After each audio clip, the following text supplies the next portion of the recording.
Welcome to the Linux Saloon, a place to discuss tech, open source, and where Linux is always on tap.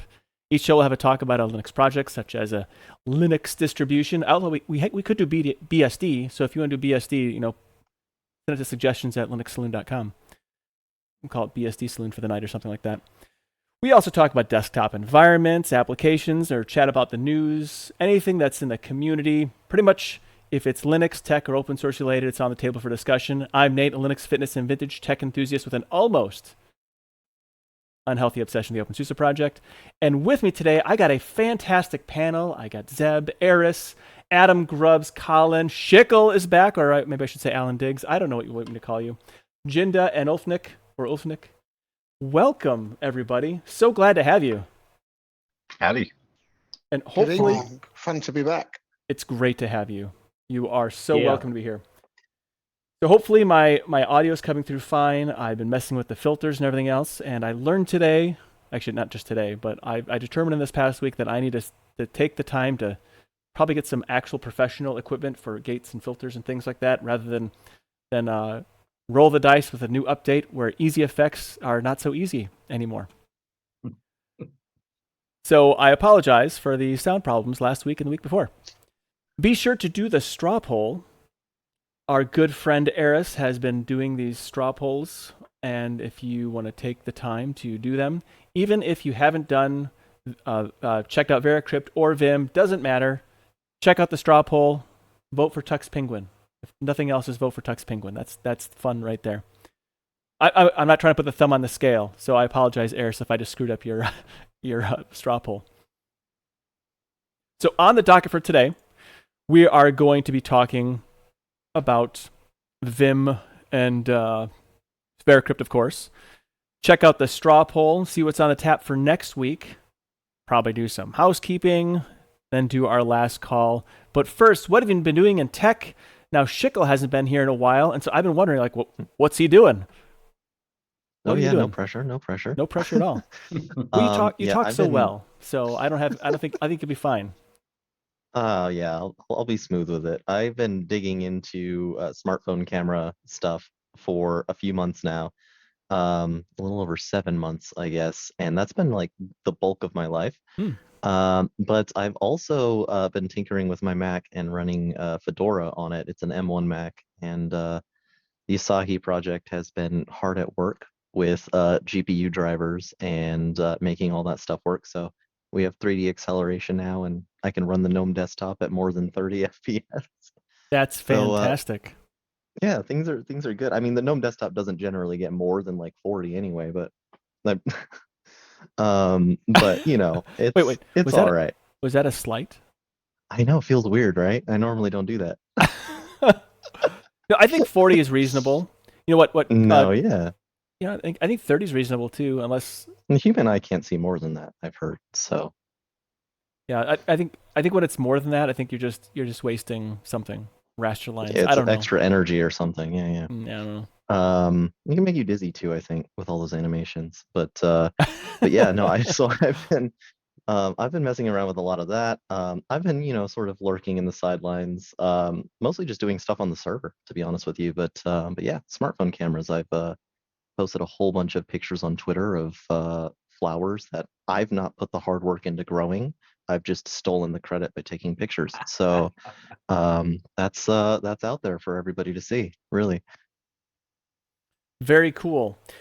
Yeah, I will say one of those things, speaking of flowers, and I wanted to do it this year, but it just hasn't worked out for time and rain and everything else. But I really want to have a butterfly garden. There's a part I've done some landscaping, and I really want to finish it out and do like flowers and all kinds of fun things specifically around the idea of having butterflies come in. So I think that'd be great. I have a spot for it. It's right by a wood line and the fence and everything else. So I think it would be great. And then you can come by and take pictures of those flowers. Oh yeah, I'll trudge through the snow, make my way over there. Right, yeah, all the way from Arizona. Yeah. You have flowers in Arizona, huh? It's kind of weird because I feel like every time I hear anybody talk about Arizona, they're always just like, it's just dry desert. And then I go outside and I'm like, there's flowers. All the flowers have spikes on them and stuff, of course, because Of it's course. everything's hazardous. But um, you know, no, but I do have a sort of problem where I don't have an issue with bees. I love bees. Hmm. But the bees here, almost all of them are a particular like crossbreed of bees, which when one stings you, the entire swarm tends to become like hyper aggressive. Oh, are they And like so killer it is a bees? little, yeah, they're like an Africanized like cross like breed of just like standard like honeybees and stuff like that. So Hmm. it's not particularly exciting just because they're not aggressive until one of them stings you and then they act like wasps, which is great. It's really, really fun. I have a scar from a wasp sting last summer, like on my ankle. My foot got huge. It was amazing how big my foot got. Like I couldn't even put it in a shoe for a while from these wasps. And well, some diesel fuel and a match later, I took care of them. But anyway, um, The so shoes or the wasps? the wasps, yeah, they actually had Oh, like okay. they had like a hole in the ground that they were coming out of, like when I was mowing the lawn. They just got like Yeah. attacked. It was weird, Those are the but most dangerous ones because they you can't really see them. A lot of like pets end up getting stung by them because yeah. they're subterranean. Now, I don't think I'm allergic to such creatures, but I do sometimes have labored breathing, but I don't want to admit that I Hmm. have any allergy. It's just labored. Just That's fair. Yeah, yeah, yeah. yeah. It's not like I do. I mean, okay, so I do swell up, but maybe it's getting worse. I don't know. I'm not going to worry about it. But anyway, flowers. The other thing about the desert, I know that like where Colin lives, that is largely desert, is it not? No, not in the suburbs. It's not. No, really. I thought like Australia was like largely desert. Well, Australia's always trying to kill you, so maybe Arizona is In similar. in the sense, well, I mean, there's a lot of barren land. I mean, when I drove from one side of the country to the other last year, there's a lot of barren land, of course, but in the suburbs, it's just like anywhere else, really. At the end of the day, but yeah, it's a very large country with a lot of land that's not built on. Hmm. Unlike America, I think you've built right over the whole country. I No, think. If no, you it's need people to come build stuff, we can do that. Just let us know. no, pretty much if you're not on one of the coasts of the US, it's not built on. I mean, it's Oh, well, it's the yeah, same thing then, isn't it? Really, yeah, it's the same thing, yeah, yeah. pretty Like much. where I live near on the Little West Coast, on Lake Michigan. I call it the Little West Coast. And if when you're by the coast, lots of stuff. But if you go north into Michigan, it's there's hardly anything. It's all trees, lots and lots of trees. But thankfully, they do really good forest management here in Michigan, so we don't have any forest fires. So That's there's cool. that. Yeah, Okay, yeah, they do. We should try that. Yes, I think. big difference. Yeah, Sorry. it used to be a problem here. We used to have a lot of forest fires, and then they just did proper forest management. So like like when trees fall, you clear out the debris, and then either burn it, or they also do like fire breaks and stuff like that, and then that took care of everything. So Hmm. we don't get those anymore. I was going to But say the big difference between Australia and the US is we've got coast all the way around, it's true, whereas yeah. you've only got it on east and west. Well, we do have like, I mean, if you want to kind of consider, on the coast of Canada, it's kind of like America's top hat. But then you have, I mean, the south part, you have like the Florida Panhandle, and Yeah, Peninsula, then true. also Yeah, into Texas. yeah. So there's a lot of coast. Yeah, that's nice down there. I like the warm, humid weather. Well, excellent. Well, it's good to have you here, Shykle. And hopefully you feel like visiting us more often. That I certainly enjoy it. So yeah, keep the pictures coming. I think the digital photography is something pretty amazing these days. I would say my Moto camera, not great. Mm, I do have a work phone, which is a Pixel 7, I believe, and nice. that has a really nice camera. Like It's the colors on Pixel phones. There's something that they do about capturing colors so well. They're not too punchy, Mhm. but there's just the right amount of contrast. I mean, you could take a picture of like a rock on the floor, and it's like, wow, that's a really nice rock. We probably have really nice rocks in Arizona too.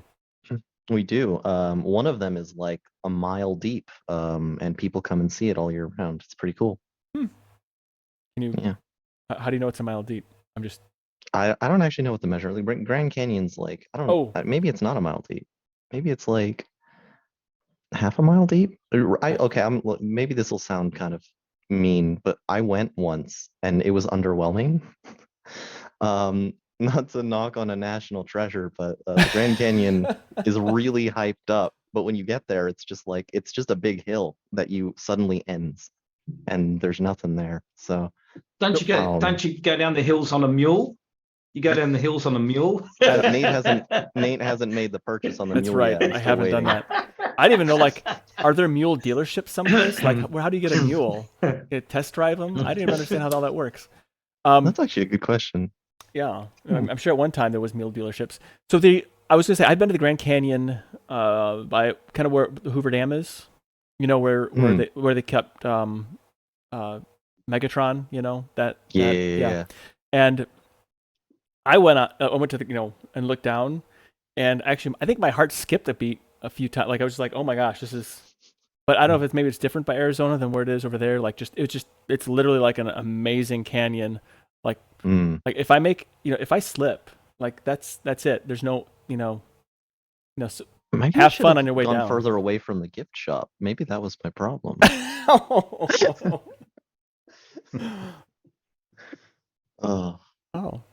I. So I don't know if Shykle mentioned. I'm not sure if Shykle mentioned. Did you mention what phone you were? You said you were taking photos with your phone. Is that right? Oh yeah. So currently I'm using phone? the Galaxy S23 Ultra. Okay. Particularly because of the 200 megapixel mode and the video abilities of it. But prior to that, I was using the Pixel 7 Pro and the Pixel 6a, and the iPhone 14, sort of all at the same time. Right. Okay. It's a big selling point for phones these days, isn't it? Cameras, I must say. Yeah. I think it is. And the cameras are they're actually pretty astounding, really. And a smartphone, Kodak is probably in trouble. Yeah, it's the physics of it that really gets to me. With something that small, that has to be so sensitive to light, and then you have to take all of that information. You can't take too much light in, but you need so much of it. And just calculating what all of that is supposed to mean when you're just throwing essentially energy into the sensor and making it mean something. There's so many bad cameras out there, but even the bad ones are still quite impressive if you look at it from a physics standpoint. I mean, it's just crazy to me. I remember the days when we used to have the physical cameras, the actual cameras that you had to get processed, and you were hoping that some of those pictures came out really good. These days it's just snap, don't like it, delete. Yeah. It's a lot less suspense. Yeah, there is. Yeah. I was telling my daughter about that. You'd have a drawer, your junk drawer, and you'd find an old roll of film from who knows when, who knows where. You'd take it to the photomat or wherever and get it processed and get back. We had at my wedding in 2007, we did table cameras where they were the disposable little cameras, and you just took them and then got the film processed. And I think we got better pictures off of those, like certainly more candid, more interesting pictures than we had a great photographer who did a good job on like the traditional sort of wedding photos, high quality, depth and color and all that stuff. But there were just pictures of people doing really fun things. Like there's one that everyone loves that is my grandfather, who's since passed, but we also had bubbles on the table, and he's sitting there in profile blowing bubbles, and there's a stream of bubbles coming out, and it's just him in profile. It's such a like improbable picture. And we all like have a framed copy of it because it was just him being silly, which was fun. So anyway, yeah, I feel like we've missed film. The idea that pictures used to have, like, you didn't just take a million pictures because you could. Like, yeah. I've got I don't know how many thousands of pictures out on, a photo hosting site. And it's like, I kind of look at them every now and then, I guess. It's more Yeah. about like, do you think we have pictures of that event? And then we go and look and it's like, oh yeah, here's this, or we don't, but it's not like you have a photo album. You know what I mean? Like I remember that was a thing. Like you took a vacation, you got your pictures, and then you put them in an album, and then you sort of had that that memory. And it wasn't 300 pictures. It was 24 pictures, or 36 or whatever. But it was a finite sort of grouping. And each one had a story. Yeah. I mean, it was more about like, oh, this is a great place to take a picture or something like that. Whereas now, like, I take pictures of funny license plates, because I'm in traffic and I that's can't. not a bad thing. But now you can take I'm pictures of it in 4K. So exactly. Right. So anyway, yeah, and that's just, it's trying to explain to my daughter, like, the world we live in today is a new thing for all of us. Right. I mean, some of us were born into it and it's the only thing they've ever known. So it's new to them just by virtue of them being new.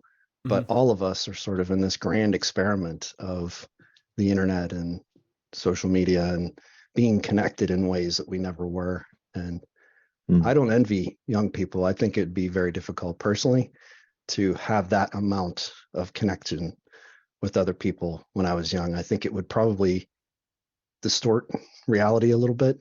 Oh, I'm sure. Although I guess reality is different. So yeah, but 100% it does, because my grandchildren are just obsessed with sitting there on their iPads or their phones that they've borrowed from grandma or whatever. And yes, they get excited when they say, do you want to come over to the park and kick a ball? But, if you didn't offer them to do that, they wouldn't ask to go, because all they want to do is sit there and watch TikTok and watch YouTube. And the sad thing for me is they watch stuff on YouTube and they think it's real. They think people like Mr. Bean go around giving hundreds of thousands of dollars worth of stuff to everybody, and it's real. And one day he might come and visit me. And just trying to teach them that reality, real the life English is and like. Zeb just came out when he said Mr. Bean. Yeah, I think. Oh, I know he's not love that. Mr. Bean, but you know what I mean. Yeah. well, actually, it's funny you say that, Zeb, because my wife's parents, my in-laws, live close, and so my daughter will go over there. And when she doesn't have a device that's connected over a cellular network. She has devices that connect to Wi-Fi. And so she can chat with me. And if she's chatting to me, I'm like, why are you chatting to me? You're at your grandparents' house. Like, do something with them. Have fun with them. And her grandmother's actually said, like, we don't know what to do, because she'll come over and just sort of sit on her device. And like, we try to entice her to do different things. And so it's a struggle to sort of get her to, and she's not as bad as some other kids I've seen. I mean, I feel like we put some decent, reasonable limits in place, but there is an sort of inherent, like, shiny object draw to those screens, where they're literally mesmerized by it, So growing up watching Star Trek: The Next Generation, I wanted a tablet like that or a tricorder, and basically we have those now. And something that I appreciate, it goes a little too far in certain directions, as everything does. Some people are really against things and some people are really for them, and there's always a healthy middle ground for everything. But something that I do see a lot more of, like in the Linux space, and something I miss at times, is there is a level of concern about how tech in the way it is, and how it sort of affects us daily, our perception on personal privacy and information, how it's changed our social structures, all of these things. And I find myself pretty lucky that I feel very driven to do a lot of things in the real world when I'm not doing these things on the side. I take these pictures, I post a bunch of stuff on Twitter, but like, I find genuine enjoyment in just leaving my phone, because there's so much going on with it all the time. There's too much to keep track of. It's extremely exhausting. But so many of like my friends, I feel like I do miss a lot of connection with them because they don't sort of have those same priorities. They tend to prioritize connection virtually, or it's hard to have somebody's full attention a lot. So I definitely see the effects of it day to day, even in my own age group. Yeah, well, the thing with this social structure now is you are constantly connected. I mean, you never ever get away from anybody, right? I mean, back in the day, we went to school, we came home. Even if you had a bad day with someone picking on you or bullying you or something, you can come home, you can get away from it all. But social media these days is a completely different way of life, to be honest. And I think sometimes you just need to switch off and get away from it.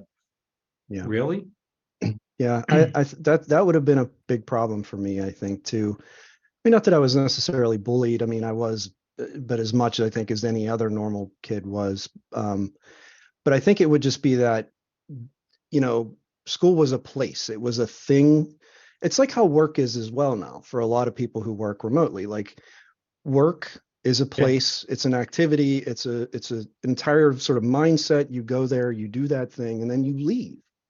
And same thing with school for a young person, exactly. If I had a bad day, like, I knew that bell ringing at 3:00 meant I could leave and go, forget about it until tomorrow or next week or whatever. But yeah, now it just feels like everything is just strung out. Like, you're always at school to some extent because of social media. You're always at work to some extent because of virtual, work tools. And, I guess that was a blessing and a curse for me, right? I was able to work from home. It let me move 1,500 miles away from where I was living and keep my job, and lots of like benefits. But at the same time, it gets a little weird and lonely to be by yourself, like, all day, every day.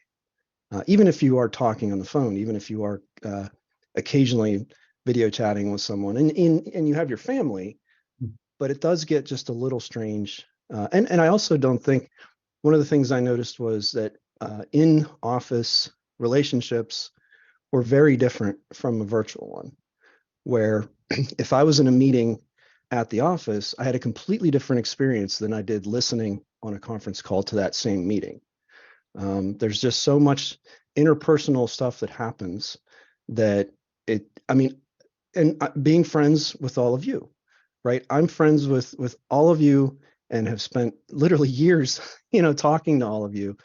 And I feel very comfortable with all of you. And, sure, we have a shared interest in all of that, but sitting in a room with Nate or with you or, any of you, like, it would just be an entirely different experience than what we've ever had here, It's true. And not that this is bad in any way. I've met so many cool people from all over the world that I never would have met without this. Mm-hmm. But it is a very different, especially we as human beings picking up on visual cues of, behavioral nuances that it's very difficult to pick up like this.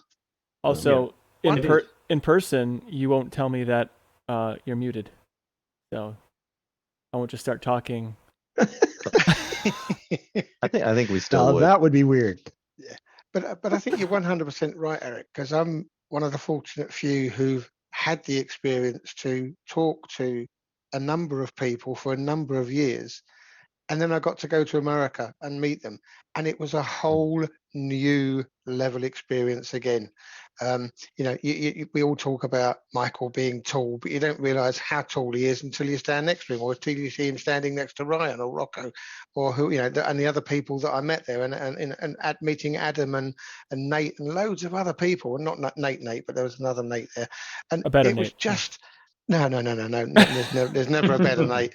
But it is just a totally different experience. And you have a persona online that you're always careful of, you're always aware of.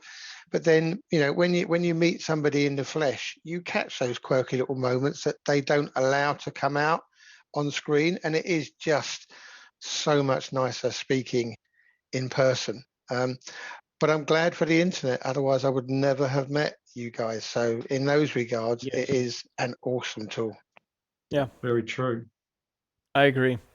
I will say one neat thing, like at least for me, is like the people who I've met. Like, there's a lot of great resources out there that help me. Now that I have I got an IT management job, I have all these resources for like if I get stuck, I can actually ping somebody because I've developed this network out. And in some ways, I almost feel like, I don't know how this might be weird, and go ahead and tell me, but I almost in some ways feel like a little more like loyalty in some aspects with my friends that I've never actually met in certain ways. Like I'm more concerned about what Eric thinks about my tech decision than I am with like pretty much any IRL friend, essentially. You know what I mean? And maybe just because of the subject. I think it's because it's a real tangible subject, a useful subject. Linux, it's not just. Well, it's not. It's not like this is unprecedented. I mean, it's very different because it's so immediate. But we've had pen pals. We had. There were other ways to have long distance communications in the past. It just wasn't so immediate and widespread. I think that's the other one, right? I could post something on YouTube and it can literally be seen by billions of people.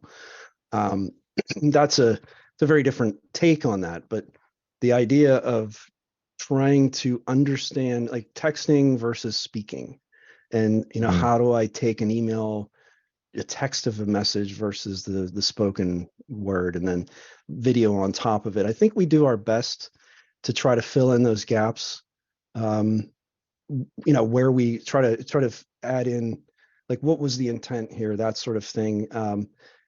When you have the luxury of speaking and seeing each other the way we do, I think that this is about as good as it gets, at least for now. Maybe there'll be some other technology. I mean,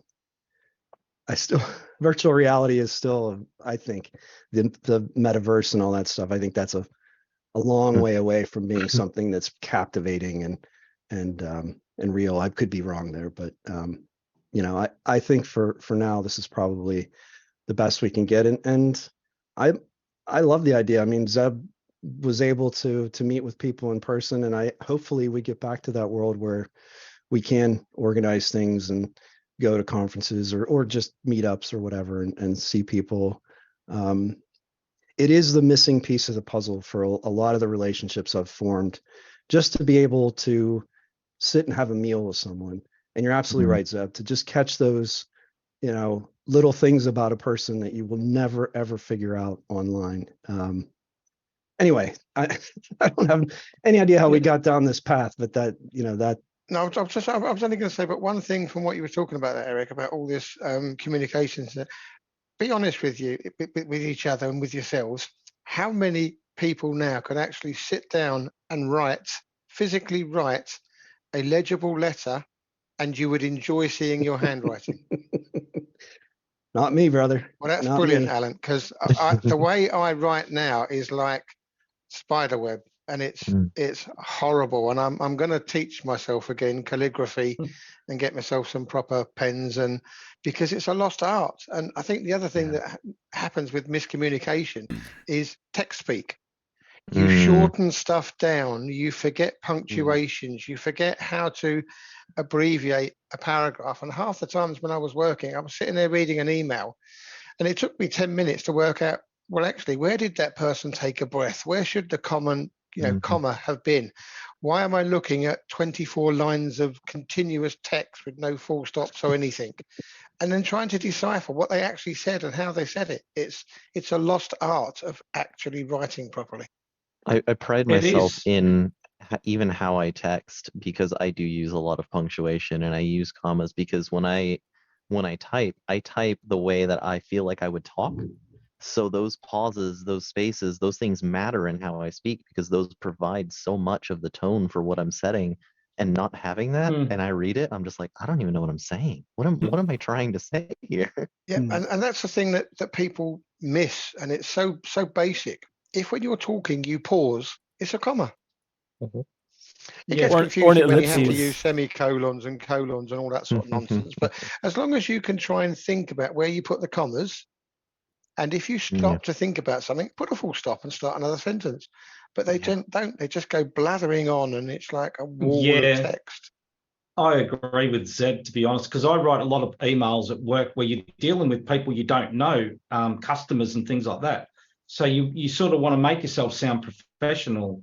And yeah, you got to have commas and all that. But a lot of people that send emails today, I just think, what are they talking about? So I've got to try and, because I try and pause and stuff, and the sentences don't make any sense half the time. So because people are just shortcutting the way they're writing now, it's just shortcut stuff. It's all these abbreviations, and sometimes I don't even know what the abbreviations mean. I think, am I stupid? Should I know what this means? So I don't know if this gets different. I only know what I've seen my daughter go through so far, and she's in 5th grade right now. And they, of course, through early life, going through learning the alphabet and learning how to just write, they've never stressed any sort of cursive or penmanship. It's just sort of knowing which letters are supposed to be capitalized and basic punctuation. Writing, and again, she's 11, so it's probably not, necessary. Well, I don't know. I kind of remember, so I did terrible with handwriting. I'm left-handed, and I had a really hard time with it. But in keyboarding, which was typing, I did really well. So I always felt like I've always been a better typist than a writer. But I still had good enough handwriting. And you're right, the idea of like just writing without autocomplete. Like, I think my keyboard on my phone has made me really lazy. It's easy for me to just keep tapping, autocomplete words. And I know what I want to say. It's not necessarily that it's writing it for me. We could talk about ChatGPT if we want to start talking about that. But, I do feel like when I type longhand typing, like if you would even want to call it that, it's so much less efficient than typing on a phone because of that predicative text. And so but that shortcut has made me a little lazier. And you're right, like writing, the last time I sat and tried to write more than a few sentences, like it was literally like, this is hard. Why is it so hard to write? Because I don't ever write anymore. It's manual labor. Yeah, absolutely. but don't get me started on how they're trying to teach children to write today. I don't know if you guys have gone through it in the US and come out the other end, but they're now teaching the children, like the letter A.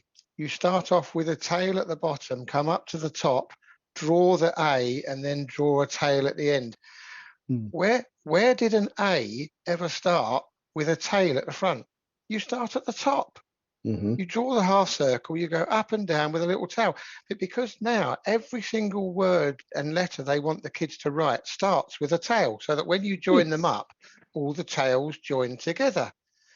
But it makes for absolutely appalling reading. It looks so messy. I'm like literally picturing it in my head, and I hate that. You can actually look it up on the internet, Alan, and they've got fantastic examples of the difference between the two. And even when it's been typed out with this tail scenario, you just can't read it as easy as if it was, excuse the wrong terminology, written correctly. And my wife has worked in a school for the last 28 years, and the arguments we have over writing and maths it's just crazy. I just don't get the new way of doing it. As I was going through school, when I was in elementary school, I think it was 3rd grade, that year, halfway through the year, they cut the cursive writing program, which was like literally the year we started it. So like I was going through school when they cut that program, and we literally just dropped the class mid-year, and we're just like, we're not going to do it. So there's a bunch of kids in my age group who like understand the concept of cursive, but when they write it is just something else. It really is not. Speaking of cursive, I started teaching my kids a little bit cursive writing, but it was just hard to keep pushing with everything else I was doing, and so shame on me. But I do find that when I'm in a hurry, if I like write, because I know how to write cursive because I'm an old man, but there is actually something to be said for that, being able to write in cursive, because you can actually do it a lot faster than block letters. And so I think maybe if I were to take the time to just get better at writing cursive, then I could actually write hand notes for myself much quicker than the way I'm doing now, which looks like a chicken scratch, where like I dip the chicken's feet in ink and let them run across the page, because I'm picking up and putting the pen down like or pencil, whatever. It's physically easier too. Like you have much less fatigue writing that way than you do with block letters if you're writing quickly. Very true. Oh, I was just going to touch on something Eric mentioned earlier, which is a conversation back about meeting people in person, though. But you mentioned like sitting down and having a meal with people, but that's a huge element of how we connect with people. The human experience, and like going to lunch Yeah. with a group of people is an insanely effective way of bonding with them over like something so simple. And I think we take that for granted. Yeah, there's something intrinsically, I don't know if it's like literally watching other people getting sustenance. Like there's something so fundamental about like eating food. And I think is because, if you think about the ultimate kindness in years past, like when food wasn't just a given for most of us, where the idea of like, if you met someone or if you knew someone and you had something to share with them and you literally broke bread together, like that would be such a powerful connection to make with someone. So maybe that's where it comes from, some sort of like, deep-seated, pre behavioral thing that we just sort of still have buried in our heads. But yeah, there is definitely something, and maybe it's just because we like food that much. I don't know. But yeah, there's definitely something about like when I've had a meal with someone, I feel a certain like amount of like I now know this person in a way that I didn't before. Maybe it's just the candid conversation, maybe it's just the way that you can kind of relax and just sort of enjoy the company. Maybe it's because there's a shared activity and you're not sort of like so focused on each other. I don't know. I'm not sure what the nuances is. I'm sure there's some psychology. Probably a mix of all of that, honestly. Yeah. But just getting back to tech for a sec. I honestly think phone keyboards are a conspiracy because they make me look stupid. How can they come up with words that are nothing like what you just typed out? What is it about that? It's upside down. That's the problem. You got to flip it. I don't know if they still have it, but there used to be a website called autocorrect, like wrecked, like is in wrecking a car. Okay. And it was all about like mistypes, by autocomplete. And yeah, my wife and I, so she uses voice completion or voice to text a lot. And the things that it comes up with are really sometimes very funny. Like every time I make a mistake, I'll just put in after that, whatever I've written, I'll put damn auto collect, damn auto connect. Nate, I don't know how you feel about this sort of connected to what we're talking about, but with the advent of AI, ChatGPT, and not just that, but now I've seen that there's so many companies building these capabilities into their tools.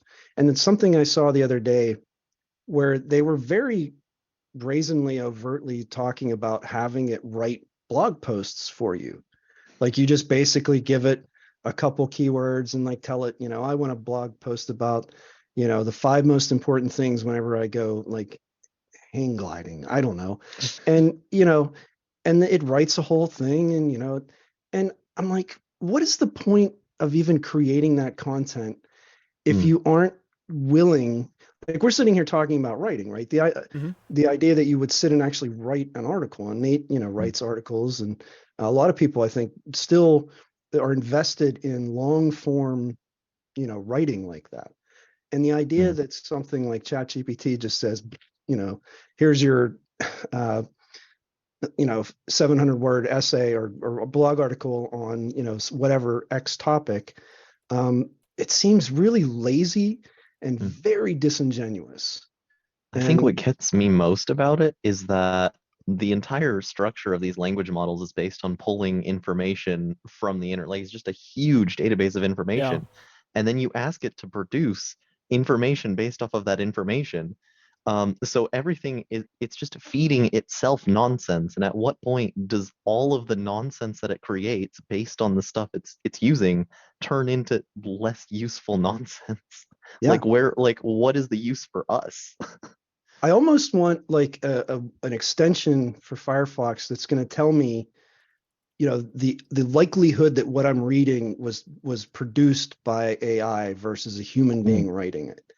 That's a I think that good would be idea. very useful to just kind of say, well, there's a 80% chance that this is just regurgitated content. And then I could just be like, good, I can just skip this, and go find an actual, I think the internet, it's sure it's full of like poorly written or misinformed content, but the bottom line is like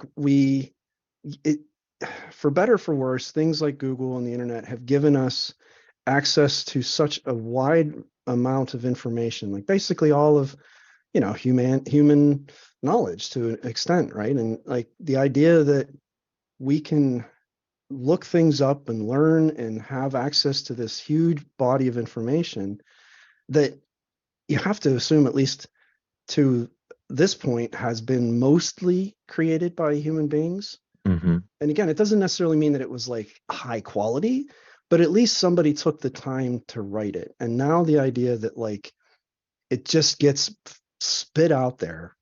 And But Alan's right though, Eric. You have to be really careful with the sort of stuff that you can come up with, because skydiving maybe not so much, but I guarantee you, if you asked it to write an article, hang gliding, yeah, if you talked about doing a skydiving article, I guarantee you that chatbot would come up and say you can actually skydive without a parachute, and But it would only actually once. forget to say, but you can only do it once. So You're going to get some nonsense coming out. Yeah. Well, and that was the most shocking part to me. And I actually wrote a comment to this company because they literally just said, okay, you've got this article and you just publish it. Like they didn't say, it's a good idea for you to go back and review the content and, verify some of this, or at least it was literally just, here's a way to put just random content, here's a way to just sort of throw information on your site. And I've heard that apparently search engine algorithms are going to try to take into account whether something appears to have been, auto-generated or not, and then sort of weigh that lower than something that seems to be much more credible. I hope that's true. I don't know how you do that. I don't know if a telltale like patterns to the way the language is produced. I don't know, but I think it just sort of it frustrates me to think that if I go looking for information on a topic, that now there's a good chance that it's going to be just junk. Do you think that, and we have to get to the straw poll here, so I'd like to do that, but I just want to throw out there. Oh, in which, by the way, I like the idea of the intersection of culture and technology, like talking like these kind of things. I think this is a great conversation, and I want more, please. But do you think that AI is just like the new crypto when it comes to like what we're talking about and what we care about? Or do you think this is actually like a revolutionary, I mean, this is something that's going to affect possibly negatively humanity from this point forward? I think it's going to affect people negatively, purely and simply because how many of the top people in the AI world have said, hold up, stop, let's put the brakes on. This is getting out of control. We have to fully understand what we are producing here. Because I know it's the old meme, but Skynet is a reality if we don't be very, very careful. I think you're right. So something that sort of extends off of what Eric was saying, and I think a core fundamental issue with all of this is accountability.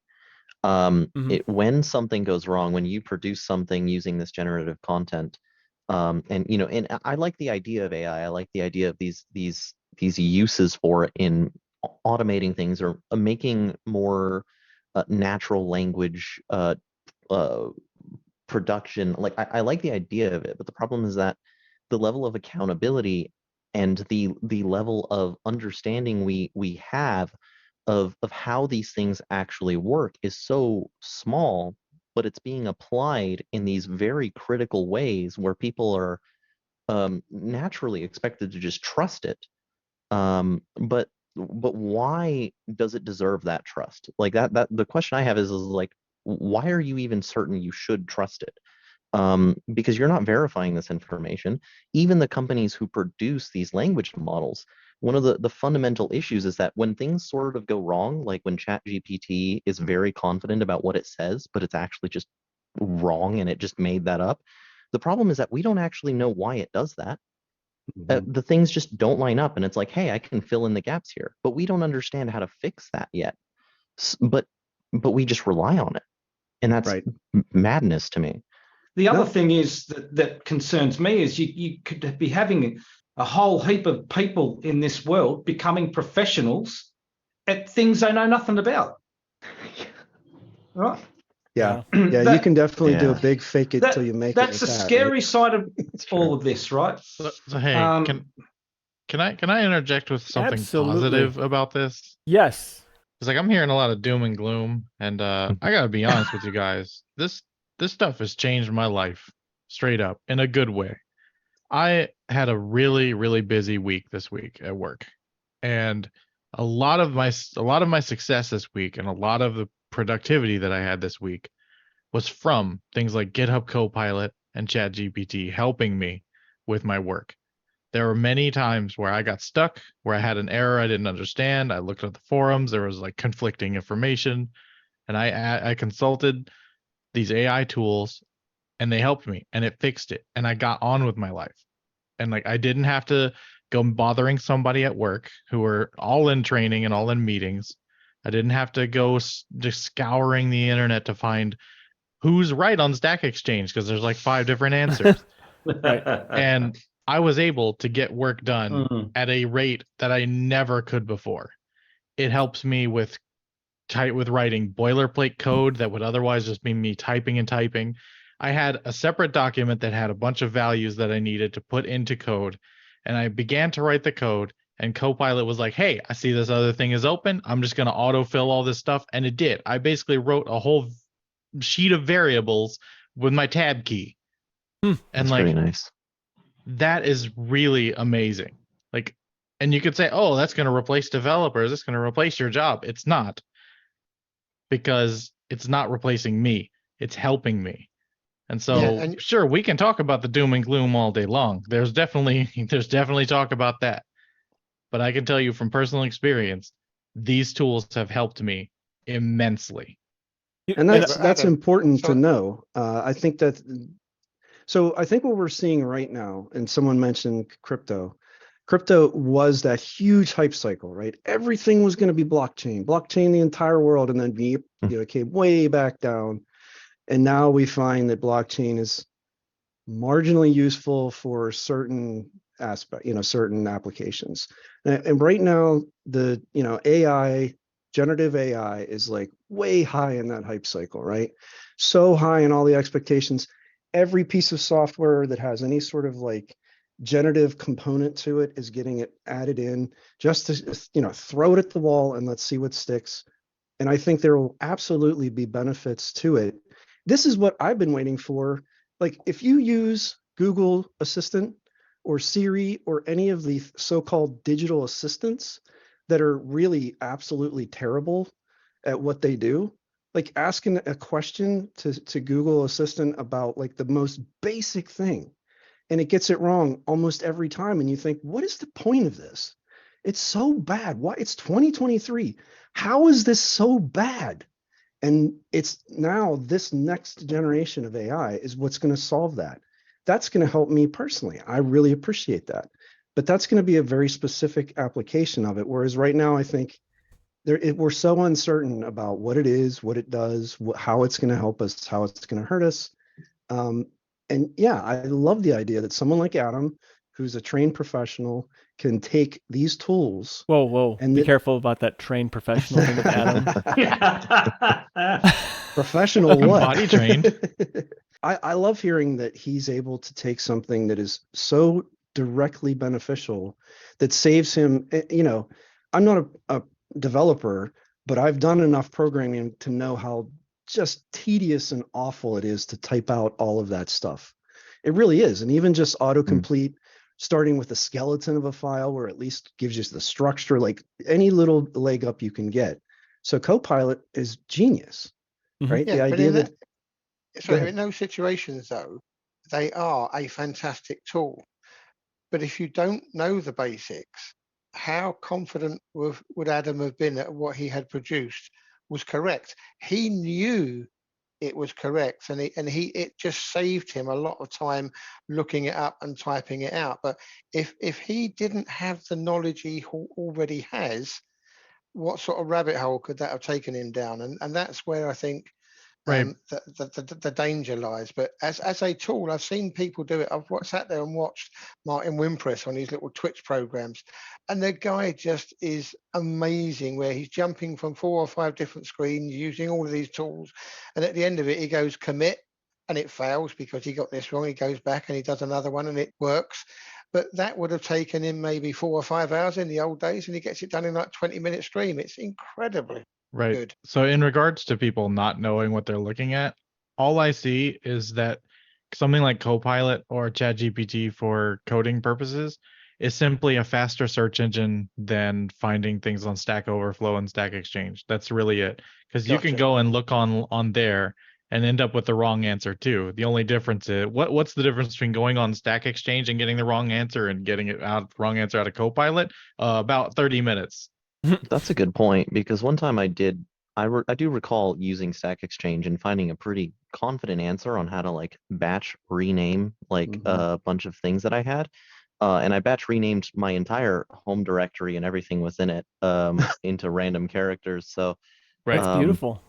yeah, I probably could have gotten a better answer out of Bard So or yeah, something. education is still important. Like a base of understanding and education is important, and that these tools are not replacements for education. They're not replacements for us. They're not replacements for writers. They're not replacements for artists. They're simply tools.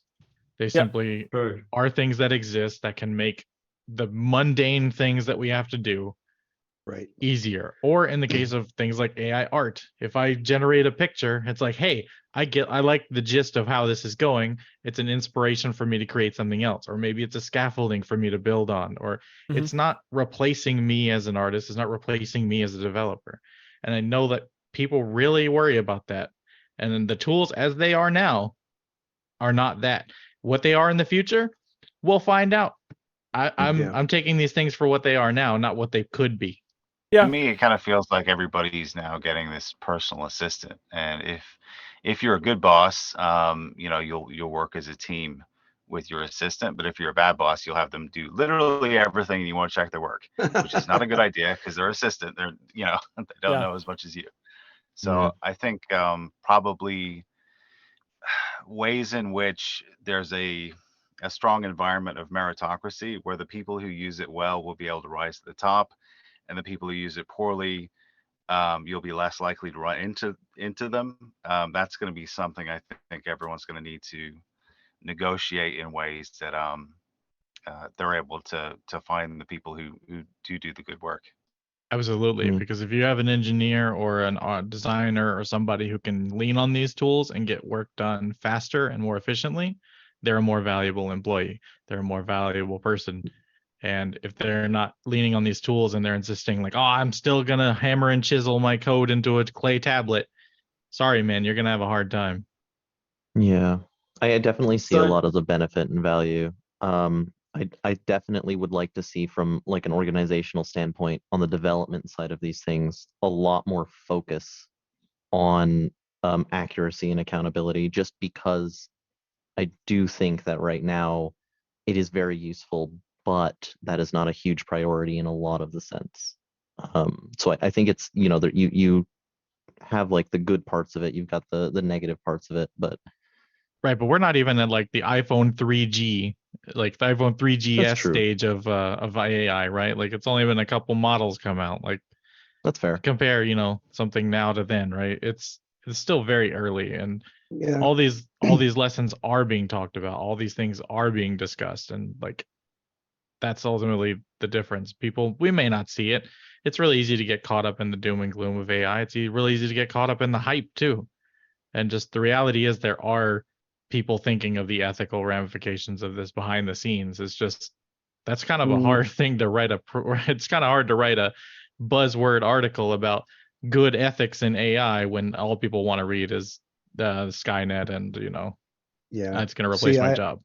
I have a much more cynical take on that. I think that capitalist values, value profit above all.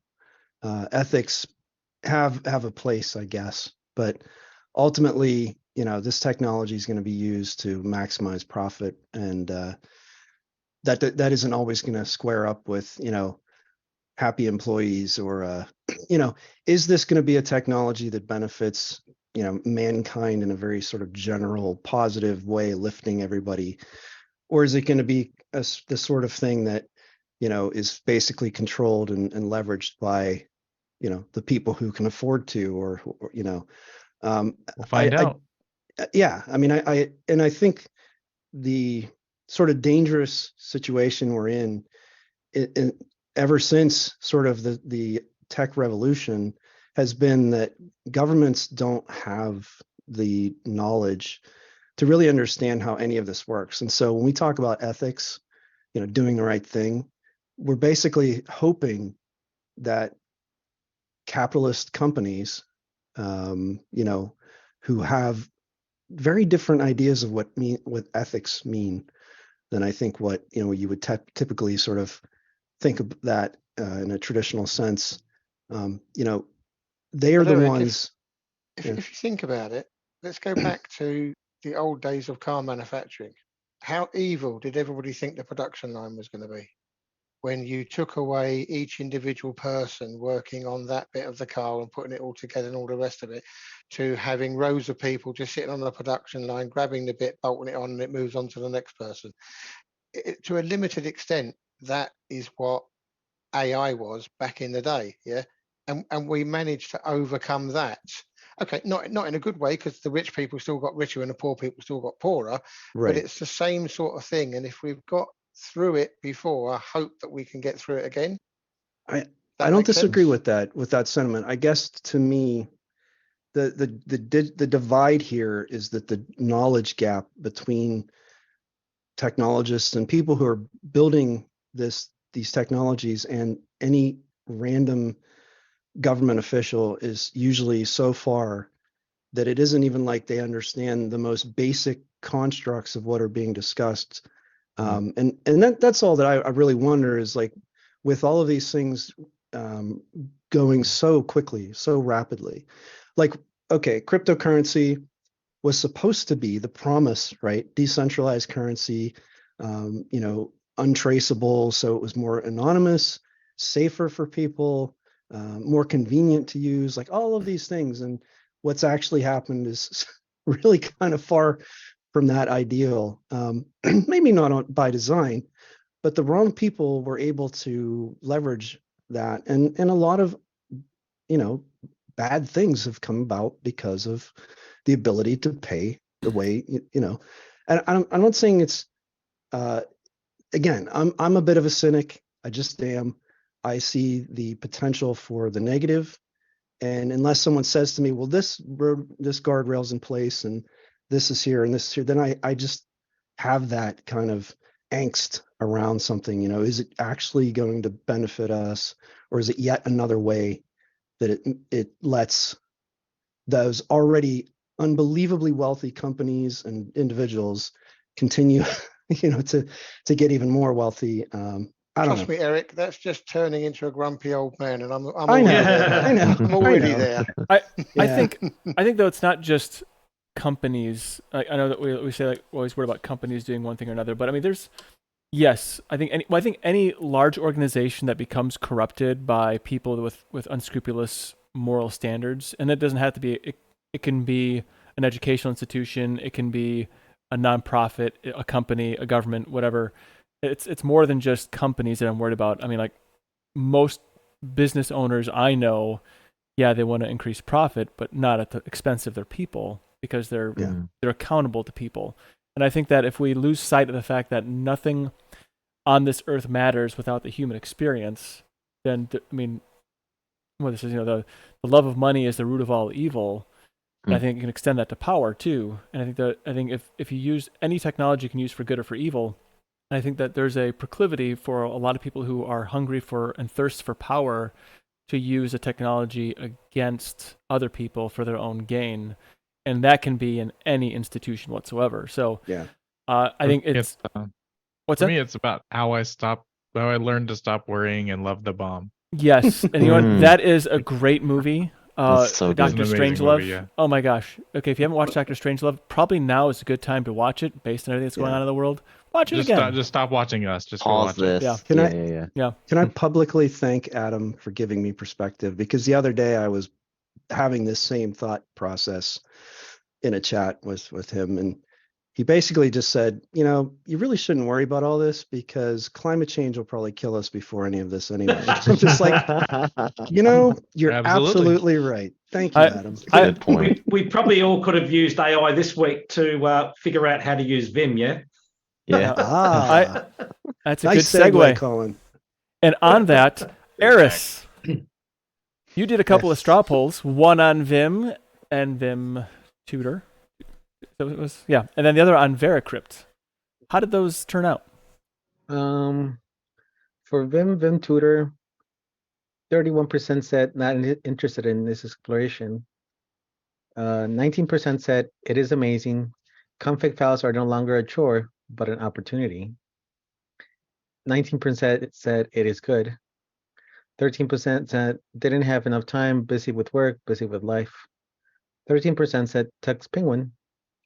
And 6% said did not have a good time with it.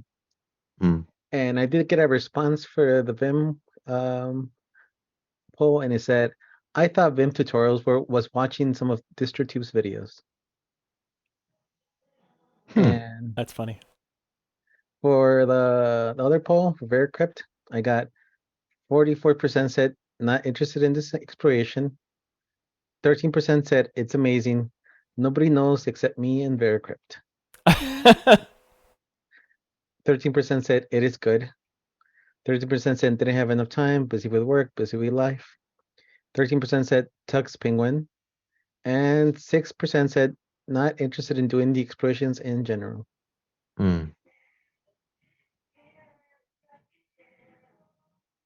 That's interesting. Not a whole lot in the comments. No, and there were no comments for replies. No, for that. no comments. Oh. Well, I guess let's. Should we start with the Vim/VIM Tutor, or should we start with the VeraCrypt? Probably VeraCrypt because we'll never get out of Vim by the end of this. That's a good. All right. That's a good one. Well done. Shykle coming out with the dad jokes. I love it. I think so too. It's a very esoteric joke though, because if you've never used Vim or Linux with Vim, then be like, what is he even talking about? But for those that have enjoyed Vim, so VeraCrypt, who here gave VeraCrypt the old college try? Jinda did, I did, Shykle did. Probably I use it all the time, but I didn't try it specifically this week. Right. Well, then at least you've used it, so that's good. I should have said that instead. Well, if you don't mind, I'll go ahead and say how that went for me. So it was really easy to install and OpenSUSE. It's not in the main, for at least Tumbleweed anyway. It's not in the official repositories, but doing OPI VeraCrypt, it pulled it from the security repository and added everything. Not a single problem there. And it was very easy to set up and everything else. So I will say the user interface is great. It kind of reminds me of a classic Windows, from like the mid-aughties, we could say, as far as like how the setup process goes, the next. It just kind of reminded me of an old Windows application, which I appreciated. So it's really easy to just set it up. I thought there's some interesting options. I didn't test them all, but they have for Linux only or to use with other operating systems as well. I don't know what it changes there, but I just did Linux only because that's all I care about. Oh, maybe I should care about other things. And then I noticed that you can have the manager for like adding the different vaults or whatever. I don't know what they were called exactly. Volumes. They had 64 options there. I don't think I would need more than maybe 3 or 4. I can't imagine. But I think 64 is probably a good number. But then I kind of wondered about like the scalability of VeraCrypt as far as like how that would work. So what do you mean by that? Well, I mean, let's say, I don't know. I'm just thinking in my head, is for a larger organization, would you need or even want to have more than 64 of like different Oh, volumes? you mean more than 64 volumes at Yeah. a time? Yeah. This I isn't mean, there, I guess, just because somebody will complain if there's not there, I guess, probably. yeah. So anyway, I'm not sure. I can't imagine needing more than a couple. I have I use KDE vaults now, so but I do like the fact that you can it sets itself, at least the one when I did it, I couldn't find a way to make it like dynamically scale the volume, so it was just a set volume, and I didn't try resizing or anything like that, but I thought that was fine, because you could then put that like on a share, like a Google Drive or whatever, OneDrive or Dropbox, something like that, sync thing.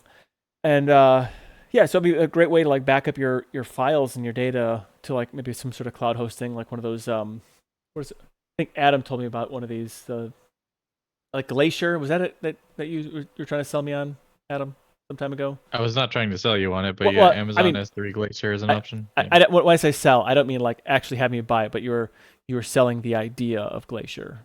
It is an idea. Right. So I apologize if I was implying something that telling tales out of school, man. Not yeah, cool. I tell you right. Don't take away the swing set from me. Anyway, he didn't get as far as giving you his referral code. He didn't come that far. Yeah, if there's a referral code, that's the absolute one right there. Well, what it did do though is it was a nice thing to implant as an idea. Like, that's a really good idea, but how would I implement this? And I think something like VeraCrypt would be a great way then to use something like Glacier, in tandem together. So I thought it was a really great experience. I really enjoyed it. I think that there's so much you can do with that. The fact that the volumes are mountable any way you really like, and I think that it was a super neat experience. I like it. I think at this point still I'm probably going to just use KDE vaults because it's really easy with Plasma. But this has me really thinking, and it's not like something I'm going to like just get rid of. I just don't have a use for it at this point. But I thought VeraCrypt was very interesting and definitely worth, I think, further exploration and actually really seeing, because like I said, a multi-operating system environment, I think VeraCrypt actually might be a really good choice because you can very easily move that from a Windows or Linux machine. I don't know about Mac. I think I still need to get one of these years and just see how that works. Like how easy would it be to share a volume like that between machines? So I don't know. I also think the other thing would be really interesting to try out, which I didn't do, was let's say I had a vault open and then having the encrypted file synced with something like SyncThing and seeing how the data integrity on that. I didn't test that out either, but that would be worth a second look to see if that would work or if I would have all kinds of weird corruption. Eris, have you tried using something like a VeraCrypt vault on a actively synchronized thing like a Nextcloud or Dropbox or SyncThing? No, like I have that? not. I have not. Has anybody I here tried mostly that? use it for drives. Okay. So like the whole drive, you encrypted the whole drive with VeraCrypt. One time the whole drive. Usually I make like a container, like I guess, so it becomes like a drive. Like a big folder. Okay. I'm looking at I haven't looked at this yet, and I'm looking at the website, and the idea of a file that you can then mount like a disk or partition is pretty cool.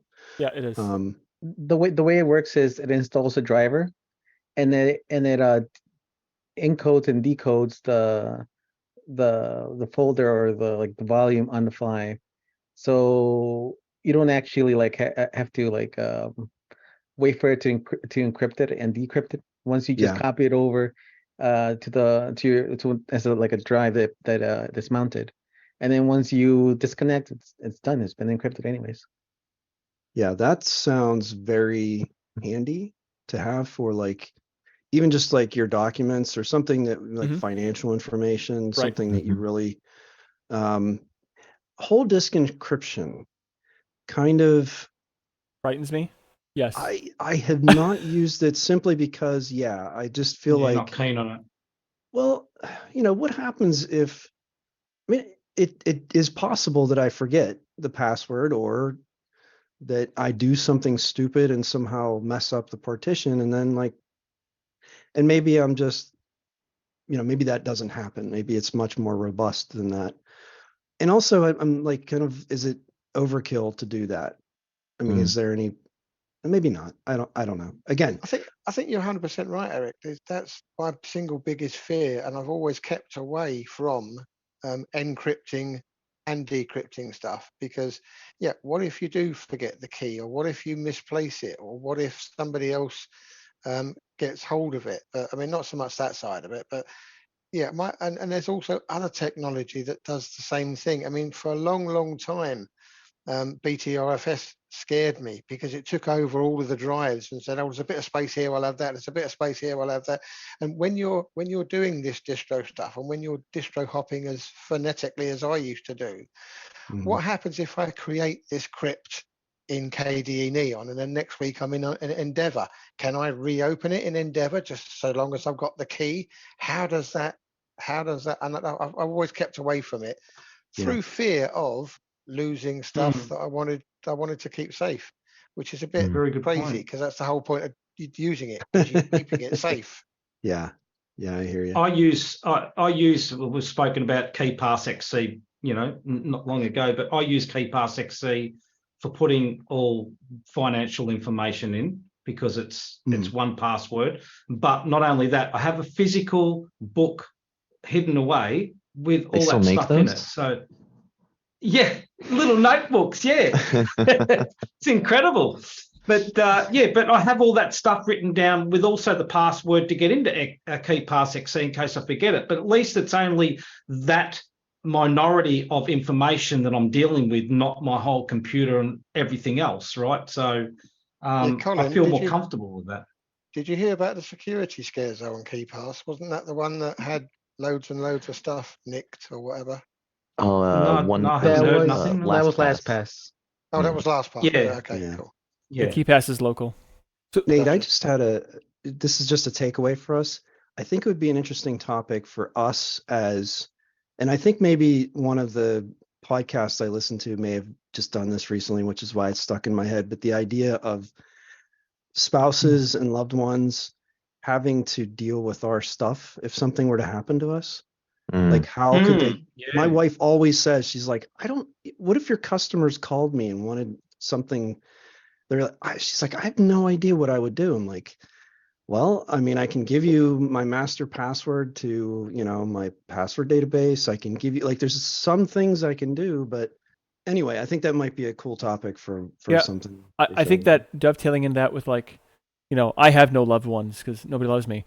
But what I will say though is, like, if you have community though, and like different people you trust, some of that, like, should something happen to you, like my kids, I want to make sure they're taken care of. Like, what really matters for them to be taken care of, and how much of that is technology, how much is not. Like, my, like, Home Assistant. If let's say I something, I get hit by a milk truck or something, would my kids know what to do for the house? It'd be fine for a while, but eventually something's going to happen. Something's going to break down, and then that would be, it could be a problem. And anyway, but these are things I think about a lot, and that would be a great discussion. Why a milk trucks don't move that fast, do they? No, you have to watch out for milk trucks. They'll sneak up on you. So just that in my head. I can explain later. And anyway, and Nate, also Nate, your kids love you because you give them pocket money, all right? So there's someone that loves you. That's true. Well, I was trying to be funny. So anyway, but yeah, that's a good point. And I think that something like VeraCrypt or even like different way we store passwords. In fact, actually, so I have Bitwarden that I use. And so I think I'm going to get that family plan thing, because my oldest, he actually uses Bitwarden now too. It's made his life easier. I'm like, golly, when I was 12 years old, I never thought about a password manager, but I guess, whatever, different times. And I think it's, I think it's a great topic because there's another thing that, like, is it more secure to save your passwords in a browser, or is it more secure to copy and paste them from a password manager? That's another thing, isn't it? Mm-hmm. So that's another topic within that topic, I think. Yeah, I think should be great. Yeah. And the other thing that I always try and come back down to is how simple is it to use? Because with the greatest of respect to you guys in this channel, you are all gurus of Linux. And despite how many years I've been there and been in the Linux community, I still struggle with gobbledygook and the way that the professionals write their instructions. So if I was to get stuck into VeraCrypt or any other sort of encryption, how is the language that they are using? Are they assuming, and like most developers do, that you have a basic understanding of what you're trying to do? And so they'll just say, make sure it's in the path. Well, what path? The path to my garden, the path to my house, or what do you mean? I've never can be bothered to go and look up all these. What is the path in a Linux? I just want to be able to sit down here, set things up, follow simple instructions without having to then spend hours in a forum trying to work out how to use them. So how has that developed in the 3 or 4 years since I've been away? Is it easy or is it still gobbledygook? It's a dev. They give you devs, they give you RPMs, and the program itself is a GUI program. There's also a command line if you wanted that, but for the most part, it's GUI. I will give props to VeraCrypt's pretty good documentation on what things do. It's not perfect, but anytime I was unsure about what a thing was, they had a pretty straightforward answer for it. So that does help a lot. That's good to hear because not a lot of places do. And it's meant to be used with defaults. It's not like you gotta go in there and gotta change this, gotta change that. It just tells you, like, put your password, move your mouse around so that you get more entropy, like more randomness for your when it's making your volume. And it doesn't really ask you for a lot. And you can set up a volume as simple as just a password, or you can use a password and a file to decrypt and encrypt the volume. I still think that is one of the most fascinating things, by the way, about cryptography, is that computers, while you can randomize something, really there is a sort of like, based on how the computer is built and how the computer is working, there's no level of perfect randomization. So the user actively doing something that's unusual and actually impacts like the sort of base level of randomization, it blows my mind. Just that aspect of it is so weird to me, but it's really cool. That is cool. Did anybody else have anything else on VeraCrypt they wanted to talk about? So we can go on to Vim, where we might get stuck. Yes. Just something that, so I use VeraCrypt pretty often. And I use it on Mac OS, but I've also used it on Windows and Linux. And it's really neat the way that they do prioritize working so well on different platforms. So you can choose the file systems you use within VeraCrypt. And what's really cool about that is that's true. That is a good point. I don't have a BTRFS driver. I don't use BTRFS on Mac OS, which is, a bit of a crime for somebody like myself. But I do really appreciate that that it does have those options. It'll be like, hey, like if you're using Linux, you can use these options or whatever, but on a different platform, it's not going to put those front and center for me. It warns me ahead of time, like, hey, you shouldn't be touching this unless you really know what you're doing. You're not going to be able to read it. But there are multiple levels of or multiple types of encryption that you can choose, and multiple levels of strength for those encryption methods, depending on what you're doing. And what kind of device you're using as well. Like if you're using just like a basic little flash drive, you probably don't want to use nested layers of the most complex encryption possible unless what you're encrypting is like, I don't know, government data, because that's a lot. It's super extra. But the fact that those options are there, and if there was something that I really needed to keep safe for whatever reason it was, you can essentially have a disk that's encrypted, and in that disk is a volume with another encrypted volume within it, essentially. And each one can have a different password, a different type of encryption.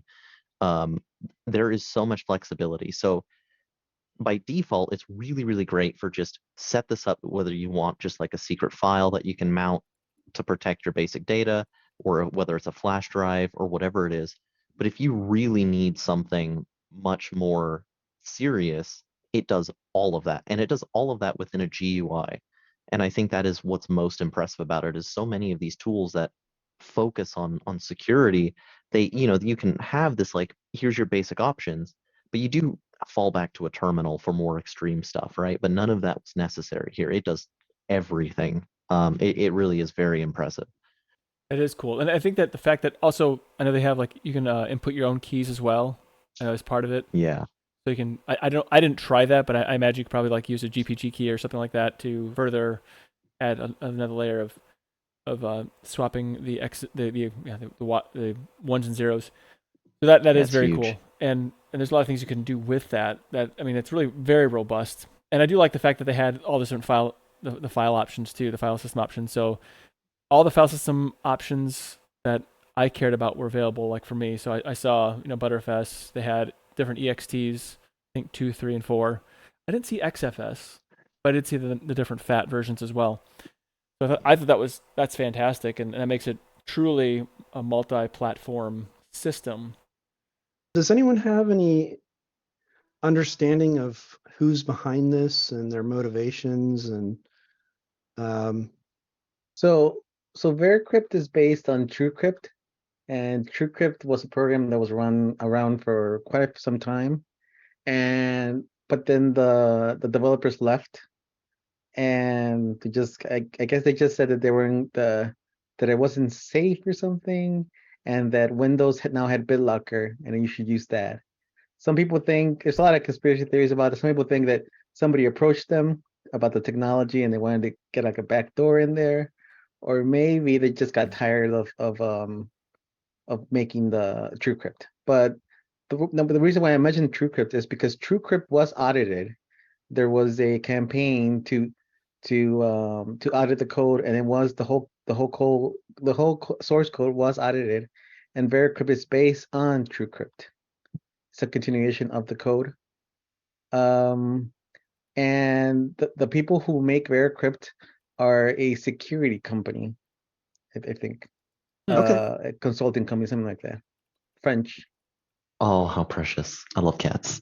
Yeah, she has to come up and walk on my keyboard and Of course. make sure she knows that I'm here, or that she's here, Anyway, yeah, I think these types of projects are fascinating to me because the level of altruism, where it's kind of like, here's a really fundamentally important tool for, I'm sure, a lot of people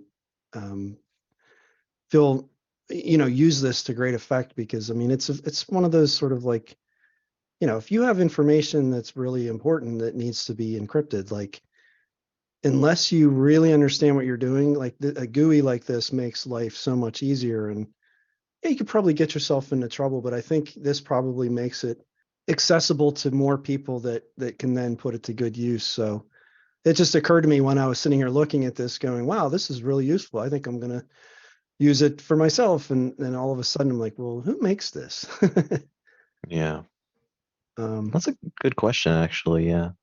I mean, I guess they've been around.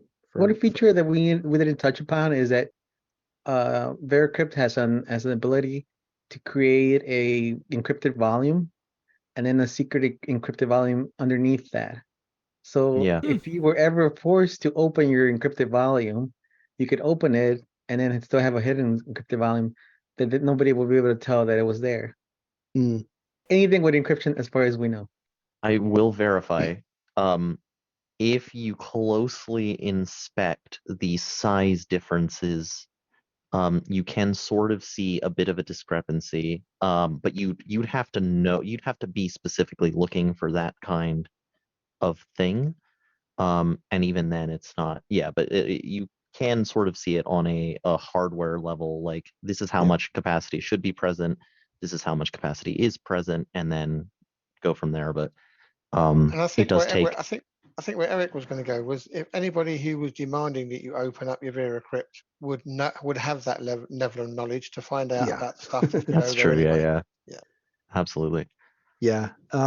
Actually, this is another. I'm terrible at this, and I apologize. And if this gets annoying, just tell me to stop doing it. But this jogged my memory to think of, like, I watch a lot of like true crime stuff, and it's amazing how dependent, or well, let's maybe not dependent, but reliant on cell phones that like detectives are now, or even just policemen, where like they want to see your phone so that they can see who you've been calling, who you've been texting. They can look at your location history. There's this wealth of information, and they can compel you to put in your code. And it's like, maybe that's where sort of like encryption or other, what is it? They can make you put in a passcode, but they can't make you use your fingerprint. I can't remember. It's the other way around. Oh, is it? Yeah. They can make you it's use your finger. because the information, I guess there's somewhat of a gray area, but the precedent is essentially that it's a violation of your Fifth Amendment right to compel or to force you to speak in, and I think maybe there's also another one about incriminating yourself or whatever. Yeah. While biometrics is like, it's just your physical. It's very weird. And I don't even know what the process is in other countries too, but it's scary. It really is. Yeah. Yeah, because I think there could be, I mean, a lot of us take that stance, and I'm guilty of it myself, where it's like, well, I literally have nothing to hide. I mean, there's no aspect of my life that is even remotely interesting. But I say that, and then I think, well, I don't know, because, if you take something out of context, or, I don't know, like maybe that's not the best idea. So like this idea of like governments wanting a backdoor into encryption, and the fact that they hate encryption because it's a way for people to basically just lock down data. I used to think like that, Eric, though, until you said that one little statement afterwards about how much information can they take out of context and build a case against you from totally irrelevant data. So I'm a great believer now in security and privacy and all the rest of it. I think the problem is it's too late. They've already got everything they need to know about you. Yeah. What they can't know is what you're going to be doing right this instance, but in the future. But they if can ask anybody GPT for that, by the way. yeah, probably. but if they want to know, if people think they can go online now and be 100% anonymous, wake up. It's not. What, you no can't? matter how clever you can't you do are. that. It's that idea that if you dig hard enough, you can find the crime if you really want to, and we've seen that happen over and over again, and so just, I think the idea is you're not gonna be able to stop everything. I mean, I walk through town and people can see that I went to, that store or that restaurant, and so I think the issue is you want to obfuscate or limit the amount of data people can collect on you. So it takes 100%. longer to build basically a faulty case against you. Essentially, just make it more difficult for them. Don't be an easy target. I think that's really the big issue. Be a more hardened target. You can never make your house completely impervious to someone breaking into it and stealing stuff, but you can make it more difficult. You have doors and windows. There are access points, but do you lock those access points? Do you check them before you go to bed at night? And things like that. You have a dog. It's not about being. You can't be completely impervious, but you can take some measures. Be a porcupine. Be a little bit less inviting when someone's trying to do harm on you. I guess is really where you can go. Yeah. So. Yeah, and that's where I guess these technologies do come into play. Is it's just not a bad idea. Like I think it's lax. Like for me, when I'm at home, I don't want my laptop to lock every 5 minutes. I just don't. But because I have it set that way, if I take that device somewhere else now, unless I remember, turn that lock back on. If I happen to lock away, now I don't, I'm usually very good about, super key L, lock the screen. But if I don't, that's really easy for someone to just walk up. I was reading about, it's a big thing now, and maybe it has been for a long time, for if you just happen to set your phone down on a bar or something, it's so easy for someone to just grab it. And if the device isn't locked down sufficiently, or like there's ways to sort of get around it, I think the idea that you would be more aware of your security and kind of think to yourself, like, what happens if someone did get this device? Like, my wife is very cautious about having apps and things on her phone, but like, I'm pretty dependent on this for a lot of things, for payment. Oh, is that a Pixel? Yeah, 5A. Oh, beautiful. Yeah, love that. Yeah, I love that it has the what do they call it, the courage jack. Yeah, there we go. So anyway, like, I am hugely dependent on this for day-to-day life. Like, I use it for authenticating logins, for all of the security and financial and medical and like all this stuff that I do in my life. And if someone were to get this, the wrong person were to get this, they could do incredible damage. Yeah. I tend to think of my phone now exactly the same as my wallet. Would you put your wallet on the bar Nope. and just turn around and talk to somebody for 30 Right. seconds? Very good point. You wouldn't even Gee. dream of it. So The amount Yeah. of people that I have seen do that, though, It's nuts. Yeah. it's terrifying. I don't understand Very good. how. Or people that don't even have a screen lock. Yeah. I have a friend that I was talking to not long ago, and she's like, well, it feels like I have something to hide if I have a screen lock. I'm like, what? No. I'm like, do you have PayPal on your phone? Do you have Venmo? Do you have like your bank? Do you have like all this other stuff on there? And think about that. You have your login for the app store. You have like Two-factor authentication. all of that. Yeah, exactly. Mhm. It's like, you feel like you're being sneaky because you have a lock on your screen. Like, no way. No, you should have 3 locks on your. So I was going to say, one thing I have recently done though is I have taken off unlock from face recognition and unlock from fingerprint. Purely and Yeah, I've simply never used because that. if you ever do get grabbed by somebody or you get attacked in the street, they've only got to hold the phone up to your face and it's unlocked. Yeah. So, Exactly, yeah. Mine is now password only. Yeah. Yeah, And it's really that's not that right. big of a hardship, honestly, to put in a passcode or No. whatever. Yeah. Prophetic, you were going to say If you- something. You had your hand up. I want to make Oh. sure you had an opportunity to talk. I am reading up on more and more about cybersecurity, and in my new role, I'm going to be learning more about that. And so, one of the things that I've heard recently about the rebuttal towards people who say, "Oh, I have nothing to hide." One of the things that people have to consider is like, what if someone you love comes to you with a very like critical situation? If you have a friend or family member who is in politics and they're thinking about becoming a whistleblower, and they kind of like fill you in on potential heavy information, like now you're a vector of target Yep. that can be easily like accessed. So there's people have to realize like you might not have nothing to hide right now, but what if you have a loved one in a really tough situation and you want to protect them too, right? Like because you could be that choke point. So that's something to think about. And I'm really think that the encryption stuff is going to be more and more commonplace. But I did want to share a story of a nightmare I had with plasma vaults, where I didn't really use that correctly, and I thought that I broke something.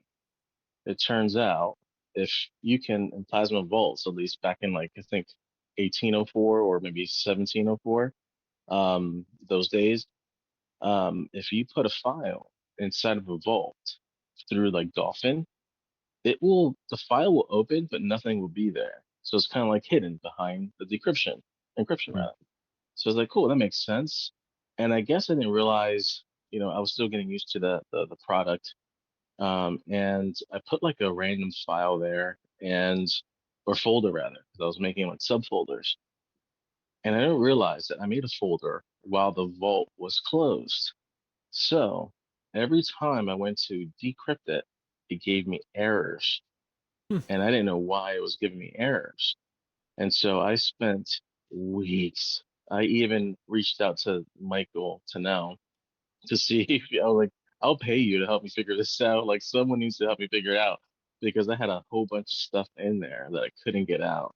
And it just turns out that if you're using a vault, I don't know if it's like that right now. If you're using a vault, and you place a file there without, actually opening the vault, it's going to think that something's funky and say, nope, Mm. you're not opening me up. There's something weird about what happened to my, volume. So it will just not open, but it won't tell you why it won't open. So it wasn't until I figured that out, like literally weeks later, I yelled so loud out of joy and happiness that my wife was like, "What is going down on there in the basement? What's going on?" And I made a video about it. And it's so funny, Man. Zeb, that you mentioned this, because you commented on that video years ago saying that's why I don't mess with vaults, and then that was your comment on that YouTube video a long time ago. It was nuts. That's funny that you mentioned that, because the kind of error where it's just like something went wrong is one of the most infuriating experiences ever, Yeah. especially when it's like, I can't get my files. Yeah, can you tell me about Oh, that it something? was terrifying. You mean like Terrifying. error code 0? And Yeah. then you got to look it up, and it's like, well, that could mean, or no, the old blue screen of death errors. Yeah, that kind of stuff. Like, we don't know what it Oh, means. but it's got a little smiley face now, so it's fine. Oh, goodness gracious. Yeah. I'll just I give you think that guys a makes little it more. worse, actually. I was just Sorry. gonna say I'll give you guys a little more down to earth version of why it's probably important to safeguard your data a bit better. This is a while back, but there was a website where they were doing data mining on Facebook at the time.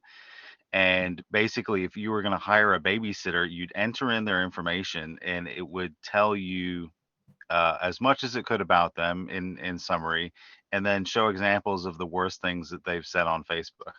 Ooh. Which is, yeah, I mean, that could be pretty rough depending on the babysitter. Man.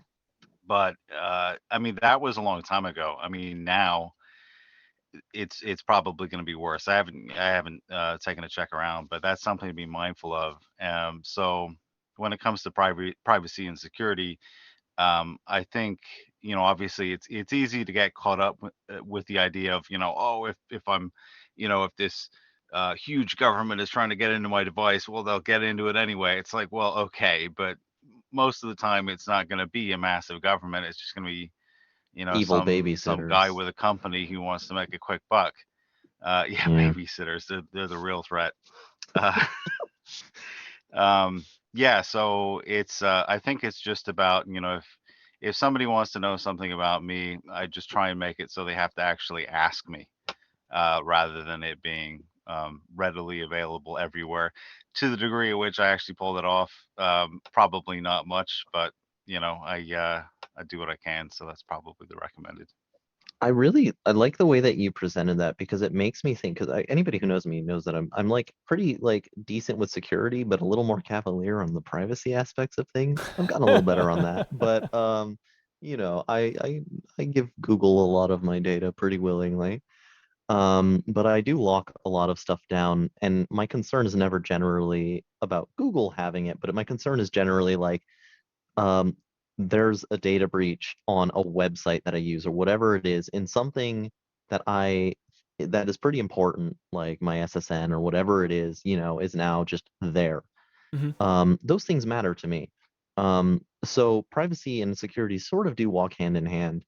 And the way that you sort of mentioned that, it's like, well, if somebody needs information about you, they should ask you, right? Like there's this transactional sort of approach to data, rather than just, it's a pool, come take something. And it's almost like getting permission prompts on your phone. Like, if you want to present, privacy to somebody, I think that's a good way of approaching it. Is, well, would you rather a random app on your phone just have access to your camera, your microphone, or whatever it is, or should it have to ask you first? And most people will probably say, I think it should probably ask me for permission first. Yeah. Yeah, I don't know. Analogies help, I think. Yeah, I like that, Ellen. You jogged my memory about some other tangent, but the idea that people tend to use the same screen names. And so I've actually done this where I wasn't sure who someone was, and it was easy for me to take their screen name in like a forum or something, and then just sort of track them and look for that screen name.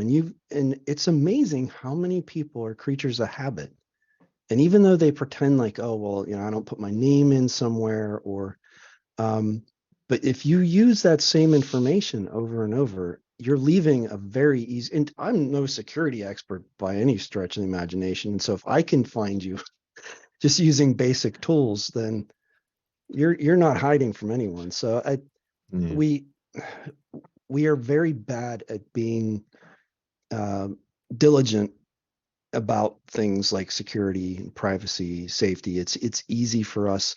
And you're right, Shykle, like websites can't be trusted, even if they're trying to do the right thing. There are ways for, bad actors to get at data. So much of it is social engineering now. So even if you're technically perfect, they can still social engineer someone at your company and get at the data. Like there's no such thing as a completely safe environment. I get that. But I've started to become very careful about what kind of information I give to any website. Sure. Why do you need to know that? You have no reason to, or I'll put in fake information or, whatever. But yeah, on that one, my greatest hate is when you get the phone call from a company who has legitimate business from you. And they go, oh, so before we start, we've just got to go through some security questions. And it's like, Oh God. What's your name? What's your date of birth? Well, hang on a minute. You phoned me. You know all that stuff. Yeah, but we need to know that I'm speaking to you. Well, that's your problem, not my problem. And I even had one particular company ask me for my full password for the site. And I said, it's not happening. If you want to ask me for my 5th and my 7th digit, I'll tell you. But it's the one thing that infuriates me. Hi, I'm phoning from Virgin Media. Can you confirm who you are? No, you rang me. Yeah. And I just Oh, get really really good point. angry at that sort of thing. Yeah. Yeah. Yep. There's it's a credit union. A local credit union. They have, I can't remember what they call it, but in my mind it's like a running password. You have a word that you use that they ask you. It's something. So Your basically, support password. Yeah. yeah, I know it's what an you mean. authentication. It's like it's a single word or Right. whatever, and that you use for that. And so they'll ask you, so what is your? And I always forget every time. I'm like, oh, it's and then I have to because I don't need to use it very often, but when I do, then I remember it. But Eris had his hand up, and I wanted then he put it back down, so I want to make sure he had a moment to speak. I think we're not gonna be able to get to VIM because we're rapidly running out of time. But Eris, what is it you were gonna say? I was just gonna tell a short story that they told in Security Now. Oh, I thought it was kind of like it goes along with encryption. So you know how everybody has their USB drives, right? It's like a little thumb drive and their keys. Yep. Well, somebody was talking sent an email, I think, to Security Now, and they were talking about how they went into this I think it was a car repair shop or something like that, and they were in there and they were like, oh, that's a nice song. He's like, yeah. He's like, what do you want to listen to? We have a giant collection. And they're like, oh, how do you have all this music? He's like, whenever somebody gives us our keys, we just put it in the drive and just scan for anything that we want and we add it to the collection. Oh wow. So they had this giant collection of MP3s and all these files because every single customer that went in there provided more songs. Oh my gosh. There are valet keys you can give the repair shop. You don't have to. I mean, people don't think about it. Who would assume that that's ever going to be the case, that someone's going to do that? For the most part, I go into every situation. Okay, now there's a lot of contradiction if you listen to everything I say, because I believe that everyone's trying to be awesome unless they prove otherwise. But at the same time, I'm also assuming a stranger wants to do bad things to me. And what is the easiest way that they can do bad? And I blame some of my previous life on this sort of a mindset. But I want to teach my kids to be very suspicious. But we went into especially Walmart. Okay, this is nothing against Walmart, but Walmart. All right, I went very rarely do I go to one. But when my kids were smaller, it's probably 5 or 6 years ago, I said I did little security briefings with them before we would go into a store to make sure they understood I was very serious. And normally it's just hey, make sure you stay within, if we go to another store, a local one called Meijer, I would say, all right, make sure you always can see me. You can look at stuff, but if you want to stop and look at a toy or whatever, you have to make sure I know that you want to stop and look at this. You can't just stop. And so I would always remind them every time, a little security briefing every time I go in there, and what our mission was and everything else. And I went to Walmart. I said to my kids, I says, everyone in here wants to hurt you. Okay, so stay close to me. That's what I told them. Yeah, scary stuff. But going back to that story that Aris talked about from where they were taking everybody's MP3s off the USB keys. Man. How many pictures were taken off? Yeah. You better Good believe question. it. And how many people Yeah. are dumb enough to have pictures of?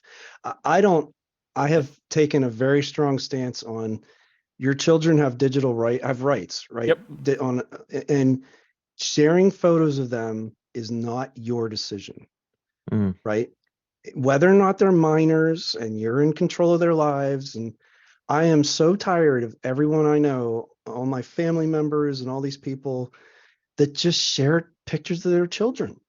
Yeah. I'm like, who do you think, like, do you know people who are just like going there and taking pictures of your kids that, we can look at like AI models taking this data in, like that you might as well have just printed out a picture and went and handed it to a stranger and said, here's my lovely child. I hope you don't have any bad ideas in mind. Like, oh, I hate it so much. And I get that these platforms make you feel safe. And they make you feel like you're supposed to do this, like have pictures of all of your kids and your loved ones and all that. But people just don't realize, they don't think about it. And that's really stuck in me recently. That's actually a really good point. Because, I mean, if let's say when your child grows up, they want to live a life of a lot more anonymity, you've robbed them of that. Right. And you're going to put their graduation photo, so they're going to look like they do as an adult. And you've basically just tied their identity, and you can't ever undo it, Yeah. Sorry, Shykle. No, you're good. There's a video of me playing with a Lego dinosaur when I was like 12. That will be on the internet forever because I don't even know when it was posted, how it was posted, but I'm just me with a toy dinosaur, and I'm just like, here 20 years later, like, where the heck did that come from? It's very strange because, especially, I think, even when kids are younger, and there's a whole thing about, parents keeping an eye on what their kids do and what they post and whatever, but adding to that, it's not just what they're doing, but if you're also doing, I don't think enough parents consider the impact of what they share as well, and how important that is. But yeah. Well, I mean, so another example is on Facebook, I do stuff with, and I know it's weird, but like traditional shaving and stuff like that. And so there are groups of people that talk about the products and all this and that. And there was this guy who was talking to me, and I was just curious to know who he was. So you go like show main profile, and then it shows you like their photos and their posts and all this stuff. And he had pictures of his daughter in her school uniform for a sport. And I mean, so you've basically said, I have a daughter who's of a certain age. She goes to this high school, in case you're wondering. Yep. She does these activities, in case you want to know where she is at any given time. I mean, and I know I'm being like, I'm probably overplaying this, right? I get that, but like, that's the world we live in. There are sick people in this world, and you're making it easy for them. You know what I mean? Like, and I don't, and did he ask his daughter, like, are you okay with me putting this stuff online? Because I think a lot of parents just have this assumed right that and yeah, they're proud and they're just sharing and being proud parents, but like, it's not your, anyway, I think I've made the unfortunate thing is, though, Eric, that your kids will go, yeah, no, that's fine, Dad, I'm not got no problem, because they've grown up in the digital world and they don't understand the scariness behind it. What's scarier is that the parents who put it up don't understand what they've just done. And that's the main concern for me, not for kids, because if I ask my grandson, can I put your picture up? Yeah, go on in, Dad. Can you put it on TikTok, Instagram, and every 14 other things that he can talk about? Because they just don't get it. So, but it's the parents who should get it, and that's the scary thing. Yeah. I was going to say, I was actually on what Leo was saying in the chat here. It says, look at the back of people's cars with sports stickers on the back. It's a good way to know what season to rob them. And that's actually, that's so very true. I don't put anything on my vehicle. Like, there is no veteran sticker on there. There's nothing, because I don't want people to know I don't have anything Linux on there, nothing. Like there is nothing on there because I want my vehicle to be anonymous as possible. It's a gray minivan or silver or whatever, and there are tons of them out there. And in fact, I point out to my kids, "Hey, look, I really like that van," and because I don't want to be picked out.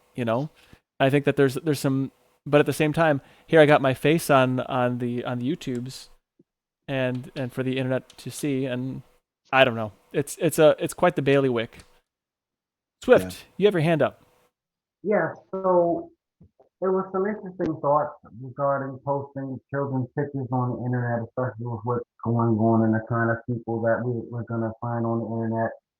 We are in a weird time where people have really let their guard down way too much. They've gotten used to sites like Facebook, really getting their data without even thinking of it. Like when I first got on Facebook, I didn't think about all this other stuff.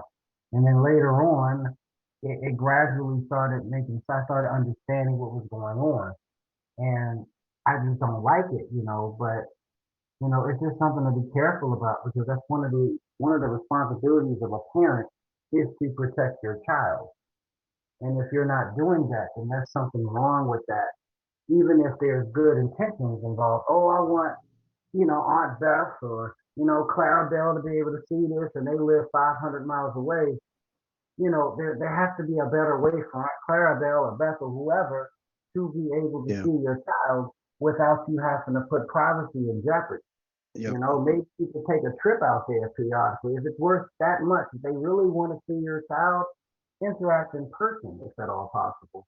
And that way you pretty much eliminate that whole scenario from happening. It's like I don't post anybody else's children. I wouldn't post anybody in my family that's underage. I've never done that. So that's kind of where I think on that regard. Yeah. Yeah, it's it's problematic, and I think people. So it's not about they don't understand. I mean, that's just it. I don't think they understand what they're doing. I think if they maybe had a better understanding of how easy it is to see that stuff, there are ways to control visibility. You can say, I only want friends to see things, but by default, the platforms have it all wide open. The platforms could say, hey, think about what you're doing when you share photos, like understand that your privacy settings are such that the whole world can see your posts. But that's bad for business. So they're probably not going to do that unless someone mandated them to do it. So I personally, I use Google Photos just because I do. And so when I want to share pictures with her grandparents or something, I do it through Google Photos, and I pick those pictures and I share them, and they go directly to them. They can access it. There's no third party anything. It's just, I pick. Actually, the easy way to do it is to just have an album that you've already pre-shared with a certain group of people, and then if you just add new pictures to it, it alerts them. So like my dad I'll put a couple pictures in and my dad will text me 10 minutes later, thanks for sharing, that kind of thing. But that's an easier, safer way to do it. But that's understanding how that stuff works. If I was just any random person, like I would probably use Facebook or whatever. The problem is, Eric, they more than likely are mandated to give warnings, but these warnings are buried 14 layers deep and 14 clickers deep into terms and conditions and privacy settings. And then when you're in privacy settings, go to this. Oh, but you're in the wrong place now, so you need to go over here and sign back in again. That people just go, forget it, post. Yeah. Quick PSA on the idea of people not being aware of certain things like that, or this is, and it's a good technology, but there's something called passkeys, because we touched on people, leaving their phone around, and it's like 2FA and it's all this and that. Passkeys are a FIDO standard. Apple, Microsoft, Google, they're all working on it together. But by default, and anyone who doesn't know, now if you have an Android phone, your Google account automatically has created a passkey on that device, which can be used to sign into your Google account on any other device. So your phone now is literally a key. Mhm. It has a chip on it, which has a secret that's cryptographically secured on that device, but it can be used to authenticate any other device. That is a default that's already on your phone, even if you've never looked at it. So leaving your phone places, not locking your stuff, it doesn't matter if you feel like you have nothing to hide. Your email, your Netflix account, even trivial stuff like that is valuable to you. And if you want to think about all of that potentially being lost, that's the easiest way for it to happen. Right. Could you not turn that off if you know about it? You can turn it off. Yeah, you can disable it. It's a great, if you're already using your phone to authenticate things anyway, like two-factor whatever, then it's great. I mean, security wise, it is probably the best thing we have on that front, aside from getting a physical hardware randomization key, because it does the same process. Yeah. Kind of like a cool. YubiKey. Yeah. Yep. I was just going to throw in that another thing that isn't oft thought about is that if you share your data with a company, even if you like the terms of service, you read everything and it works out for you, that company might be sold. I don't think that's probably an issue with Google, but You never know. with other companies, you know, they get bought up by major corporations from time to time. A good example is 23andMe. If you're sharing your DNA with a company, you probably, you know, maybe don't want them to sell that to an advertising company or a healthcare provider, or, you know, and on and on. So you sort of have to think about the lifespan of that data when you give it to a company. For sure. I remember the first time I saw 23andMe and I thought, what person does that? Like, I get that you want to know, and I get that there's some benefit to it, but you've just given them your DNA. Like, Right. If you put any thought into what you've just done, like, is that worth knowing that you're 1/8 Norwegian? I mean, I don't know. Yeah. Anyway, this is when we have these discussions, it always just gets my mind going because modern life is not simple, right? If you choose to, well, like Zeb said, you don't even necessarily have to choose to. Like, the world's going to make this decision for you, but like, just knowing. Yeah. And going along with that, even if you don't do it, but a cousin of yours does it, another cousin does it, they can find out who you are. Right. Yeah. So, I mean, I think every generation's had its own challenges, and I mean, we don't have to fight bears as much. I mean, well, I mean, Colin's not here, but he does have to fight kangaroos. But I think there's dangers always in life. I think just living has its dangers. So, yeah, I mean, I guess we have to be cognizant of that, and hopefully we don't get, you know, trampled by whatever missteps we take. Well, teaching your kids, I think, is important too. Yeah. If you can try, and your family. I mean, it's hard to get people to understand. You do what you can, but yeah, that's, and even when you feel like you really understand things, you really, you know, unless you're an expert in the field, You really don't. Yeah, No. but it's like swimming up a river. If you think you're an expert and you stop paddling, then you're going to start going backwards. So Absolutely. I mean, I have a fascinating argument with my sister every time I speak to her, that she says that she's clever enough to hide and nobody would ever find her. And I say, if you're clever enough to hide, somebody's clever enough to find you. No matter That's how true. good Yep. you think you are, if you've hidden, someone will find you. true. Yep. But also talking about having things running away with you, Nate, you said you had to leave early, my friend. Yeah, and I just totally biffed it. I gotta probably have an angry call from my sister right now. But anyway, so on that, we're gonna do the VIM discussion next week with our open mic night. We're gonna just make that one of the agenda items. I like a lot of what we were talking about, and when I review this video, I will recall what bit I want to move to next week as well. Something that we started talking about, and I think we didn't. It's security stuff. I don't know, encryption, something along those lines. But on next week's episode, it's on the Google Calendar so you go to linuxsaloon.com or kubernetes.com/Linux Saloon. But I'm going to fix that I'm gonna actually have it redirect to a Tux Digital site, which will have all the episodes and everything else. Doing a lot of work behind the scenes. That'll be great. That's kind of part of the housekeeping. But anyway, next week it's an open mic. It's an open mic night. So I hope you join us next week for some Vim talk, which we probably won't be able to exit either, as Leo did say, and yeah, we couldn't exit Vim. And thank you all for being here so much. As part of last call, did anybody have anything they want to talk about? I know, Eric, you said you're now on Distro Hoppers Digest. You do one episode a month. What else do you want to throw in about that? That's really it. I mean, yeah, I just started back. Well, I just started with them. Had a great time. It is once a month, so a little bit slower of a cadence from a podcast standpoint. So we'll probably have one out late May, early June be the next one. So excellent. Yeah. Now, Steve didn't join us tonight, but you can check him out on his Coffee Clash every Sunday morning at 8 a.m. Central or 9 Eastern or whatever it is your time zone. Mark also not here, but he usually likes to plug the Atlanta Linux Enthusiast Group, ale.org. Check that out. Linux User Space. I think they're on vacation now. So, yeah, check out their back catalog, though, linuxuserspace.show. Great podcast. I super enjoy it. They only do 20 podcasts a year. They should do 52. But, you know, that's just my unbiased opinion. I'm on a podcast called Linux Out Loud. Check it out. We talk about things. I'm not editing this one, thankfully. It's all Wendy, but Wendy and Matt are a joy to talk to. I have a lot of fun with that podcast. So check it out, Linux Out Loud.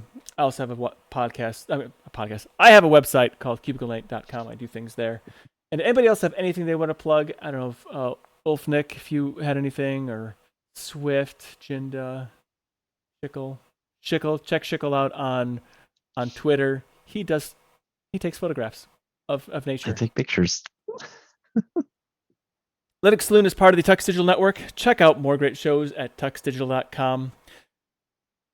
Podcasts like Destination Linux, Pseudo Show, Hardware Addicts, all great things to listen to, especially Pseudo Show now. If you're anywhere in the enterprise space, that's a great podcast to listen to.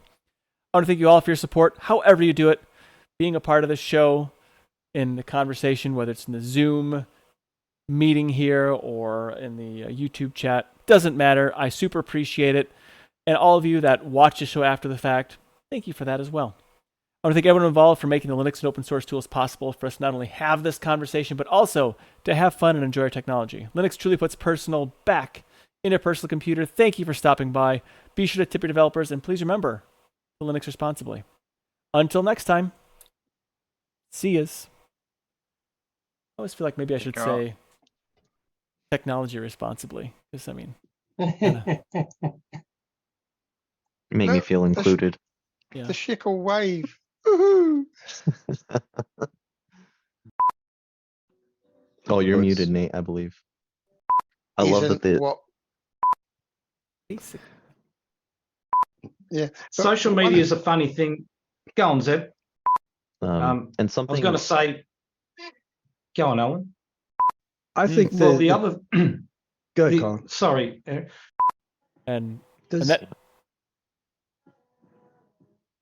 sorry, I was No, you're jumping fine. in. I thought you were done. yeah, I did. I Well, read some about that we hidden say piece. nobody. Sorry, go ahead. Yeah, I forgot As about far that as piece. we of it. know. That's really cool. Oh, you're muted, Nate. Because I was typing. Yeah, I'm but worried one about thing I have- security. Yeah. Quick. Yeah, Oh, go ahead. oh. Go ahead. Nope, Oh, no, nope. no, you first. You're muted, by the way, just so you know. Swift. Yeah, I'm here. Can you Okay. hear me now? Yep.